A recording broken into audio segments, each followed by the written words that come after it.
ነፃነት ወይስ ባርነት? ካልቪኒዝም በኦርቶዶክሳዊ ሚዛን፣ ጨካኙ አምላክ። ካልቪኒዝም እና የፍቅር እጦት በቅድመ ውሳኔ ጥላ ስር። ነፃነትና ጸጋ፣ የሰው ልጅ ክብር። በሰው ልጅ ታሪክ ውስጥ እንደ ነፃነት እና ፈቃድ አከራካሪና ጥልቅ የሆነ ጉዳይ የለም። በተለይም በክርስትና አስተምህሮ ውስጥ እግዚአብሔር ሁሉን ቻይና ገዥ ከሆነ የሰው ልጅ ምርጫው ምን ዋጋ አለው የሚለው ጥያቄ ለዘመናት የቴዎሎጂ ምሁራንን ሲያከራክር ቆይቷል። በ16ኛው መቶ ክፍለ ዘመን የተነሳውና በጆን ካልቪን ስም የሚጠራው ካልቪኒዝም የእግዚአብሔርን ሉዓላዊነት ወይም ሶቨርኒቲ ለማንገስ በሚል የሰውን ልጅ ነፃ ፈቃድ ሙሉ ለሙሉ ተጋፍቷል። እንደ ካልቪኒዝም አመለካከት የሰው ልጅ መዳን ወይም መጥፋት ገና ዓለም ሳይፈጠር በእግዚአብሔር የተወሰነ የማይለወጥ ድንጋጌ ነው።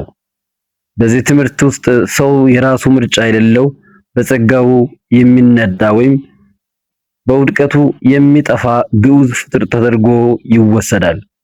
ነገር ግን ጥንታዊቷና ኦርቶዶክሳዊት ቤተክርስቲያን ከሐዋርያት ጀምሮ የተረከበችው እምነት ከዚህ የተለየ ነው። ቤተክርስቲያን እግዚአብሔርን እንዳስገዳጅ አምባገነን ሳይሆን እንደ አፍቃሪ አባት ታየዋለች። ፍቅር ደግሞ ያለ ነፃነት ሊኖር አይችልም። እግዚአብሔር ሰውን በአምሳሉ ሲፈጥረው እንደ ሮቦት እንዲታዘዘው ሳይሆን በፍቅሩ ተስቦ በፈቃዱ እንዲከተለው ነፃነትን ሰጥቶታል። የሰው ልጅ ክብር ሰው ከውድቀት በኋላ ቢሆን የእግዚአብሔር አምሳልነቱ እንዳልጠፋና መዳንን የመመኘት ነፃ ፈቃድ ገና በእጁ እንዳለች ማሳየት። የመዳን ምስጢር ሲነርጂ፣ መዳን የእግዚአብሔር ብቻ ስራ ወይም ሞነርጊዝም ሳይሆን የእግዚአብሔር ጸጋና የሰው ልጅ ፈቃድ በፍቅር የሚገናኙበት ሲነርጂያ መሆኑን ማስረዳት። የቃላት መዛባትን ማረም። በካልቪኒስት ምሁራን ዘንድ ቅድመ ውሳኔ ወይም ፕሪዴስቲኔሽን ተብለው የተተረጎሙ የግሪክ ቃላትን በጥንታዊቷ ቤተክርስቲያን መነጽርና በቋንቋ ትክክለኛ ፍቺ መተንተን። ይህ መጽሐፍ ካልቪኒዝም የሰውን ልጅ ነፃነት በመንጠቅ እግዚአብሔርን የክፋት አምላክ ወይም የክፉ አምላክ ኦተር ኦፍ ደ ኢቪል የሚያደርገውን የተሳሳተ መንገድ በመንቀል ይልቁንም የሰው ልጅ በእግዚአብሔር ፊት ያለውን ክብርና የነፃነቱን ዋጋ የሚመስል መንፈሳዊ መሳሪያ ይሆናል። ክፍል 1 ታሪካዊና ፍልስፍናዊ ዳራ ሂስቶሪካል ኤንድ ፊሎሶፊካል ኮንቴክስት። የካልቪኒዝም መነሻና የጆን ካልቪን ታሪክ። የ16ኛው መቶ ክፍለ ዘመን የታድሶ እንቅስቃሴ። የ16ኛው ክፍለ ዘመን የአውሮፓ መንፈሳዊ ድባብ። ካልቪኒዝም የተወለደው በምዕራብ አውሮፓ የሮማ ካቶሊክ ቤተክርስቲያን መዋቅር በከፍተኛ ሁኔታ በተናወጠበት ወቅት ነው። ማርቲን ሉተር በ1517 ዓመተ ምህረት 95 ነጥቦችን በዊተንበርግ ቤተክርስቲያን በር ላይ በመለጠፍ የጀመረው የታድሶ እንቅስቃሴ ወይም ፕሮቴስታንት ሪፎርሜሽን ዓላማው የካቶሊክን አስተዳደራዊና ትምህርታዊ ብልሽቶችን ማረም ነበር። ሆኖም ይህ እንቅስቃሴ ከካቶሊክ በመውጣት ብቻ አላበቃም። ይልቁንም ከመካከለኛው ዘመን የላቲን አስተሳሰብ ስኮላስቲሲዝም ያልወጡ አዳዲስ የቴዎሎጂ አቅጣጫዎች እንዲፈጠሩ ምክንያት ሆነ። በዚህ የታሪክ አጋጣሚ ውስጥ ነው ጆን ካልቪን የሚባለው ፈረንሳዊ የሕግ ባለሙያና ቴዎሎጂስት ብቅ ያለው። ጆን ካልቪን ከሕግ ወደ ቴዎሎጂ። ጆን ካልቪን በ1909 የተወለደው በሰሜን ፈረንሳይ ነው። መጀመሪያ ላይ በሕግ የተሰለጠነ በመሆኑ አእምሮ ብሩህ ነገሮችን በስርዓት በሕግና በደነገገ አመክንዮ ስትሪክት ሎጂክ በማየት ዝንባሌ ነበረው። ይህ የሕግ ባለሙያነቱ በኋላ ላይ የሚያዘጋጀው የቴዎሎጂ ስርዓት ላይ ትልቅ አሻራ ጥሏል። ካልቪን ከካቶሊክ ቤተክርስቲያን ተለይቶ ወደ ፕሮቴስታንትነት ሲቀየር የያዘው አቋም ከሉተር ይልቅ እጅግ የጠበቀ እና ጽንፈኛ ራዲካል ነበር። ሉተር ትኩረቱ በእምነት ብቻ መጽደቅ ሶላ ፌድ ላይ ሲሆን ካልቪን ግን ትኩረቱን በእግዚአብሔር ሉዓላዊነት ሶቨሬኒቲ ኦፍ ጋድ ላይ ያደረገ። የካልቪን ዋና መጽሐፍ ዘ ኢንስቲትዩትስ ኦፍ ዘ ክርስቲያን ሪሊጅን በ1536 ዓመተ ምህረት ካልቪን ገና በ26 ዓመቱ የመጀመሪያውን የኢንስቲትዩትስ ኦፍ ዘ ክርስቲያን ሪሊጅን እትም አሳተመ። ይህ መጽሐፍ የካልቪኒዝም መጽሐፍ እንደሆነ ይቆጠራል። በመጽሐፉ ውስጥ ካልቪን እግዚአብሔርን እንደ ፍጹም ገዥ አብሶሉት ሶቨሪን ይለዋል። እዚህ ጋር ነው ዋናው ችግር የሚጀምረው።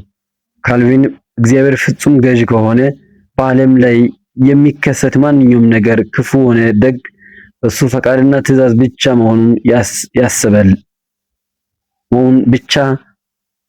በዓለም ላይ የሚከሰት ማንኛውም ነገር ክፉም ሆነ ደግ በሱ ፈቃድና ትእዛዝ ብቻ መሆን አለበት የሚል ድምዳሜ ላይ ደረሰ።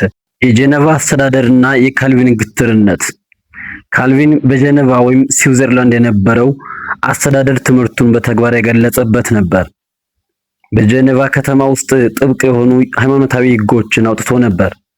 የካልቪን አምላክ ከባድና የማይለወጥ ሪጅድ እንደሆነ ሁሉ የእርሱም አስተዳደር በሰዎች ላይ ጥብቅ ቁጥጥር የሚያደርግ ነበር። ይህ የሚያሳየው የካልቪኒዝም ቴዎሎጂ ከፍቅር ይልቅ በሕግና በስልጣን ላይ የተመሰረተ መሆኑን ነው። የካልቪኒዝም ፍልስፍናዊ መሰረት ዴተርሚኒዝም።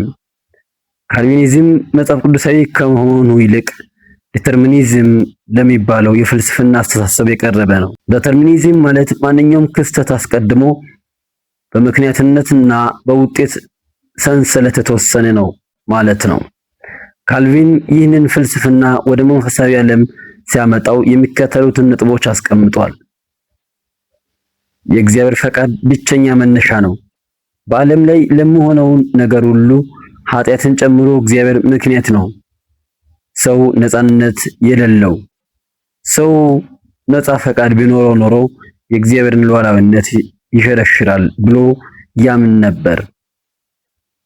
ምክንያታዊነት ራሽናሊዝም።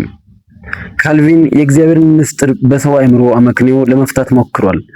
አምላክ ሁሉን ቻይ ከሆነ ሰው እንዴት ነፃ ይሆናል የሚለው ጥያቄ በመጽሐፍ ቅዱሳዊ ምስጢር ፋንታ በሰውኛ አመክንዮ በመመለስ ሰው ነፃ አይደለም የሚል ድምዳሜ ላይ ደረሰ። ይህ የካልቪን ታሪካዊና ፍልስፍናዊ መነሻ የሰው ልጅ ክብር ዝቅ ያደረገበት የመጀመሪያው እርምጃ ነበር። የቅዱስ አውግስጢኖስ ተጽዕኖና ካልቪን ያዛባው ትርጉም። ጆን ካልቪን ትምህርቱን ሲመሰርት አዲስ ነገር አመጣው አላለም። ይልቁንም ወደ ጥንቱ የአውግስጢኖስ ትምህርት ተመለስኩ ነው ያለው። ቅዱስ አውግስጢኖስ በአራተኛውና በአምስተኛው መቶ ክፍለ ዘመን የነበረ ታላቅ አባት ቢሆንም በሕይወቱ መጨረሻ አካባቢ ከፔላጊየስ ጋር በነበረው ክርክር ምክንያት ወደ አንዱ ጫፍ አጋድሎ ነበር። የአውግስጢኖስ ጫፍ ፔላጊዮስ ሰው ያለ እግዚአብሔር ጸጋ በራሱ ኃይል ሊድን ይችላል የሚል የክህደት ትምህርት ሊያስተምር፣ አውግስጢኖስ እሱን ለመቃወም ስል ሰው ምንም ሊያደርግ አይችልም፣ ሁሉም ነገር በእግዚአብሔር ጸጋና ምርጫ ነው የሚል ጠንከር ያለ አቋም ነው። የካልቪን ስህተት።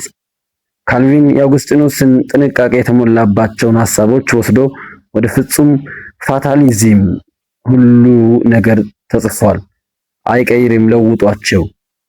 አውግስጢኖስ ነፃ ፈቃድ በኃጢአት ታሟል ስል፣ ካልቪን ግን ነፃ ፈቃድ ሙቷል፣ ጠፍቷል አለ። የላቲን ሕጋዊ አስተሳሰብ ሌጋሊስቲክ ፍሬምወርክ። ካልቪኒዝም የበቀለው በምዕራብ አውሮፓ ላቲን አስተሳሰብ ውስጥ ነው።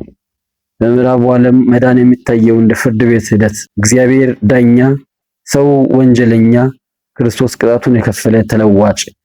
ይህ የሕግ መሰረት ካልቪን እግዚአብሔርን እንደ ሉዓላዊ አዛዥ ብቻ እንዲያየው አደረገው።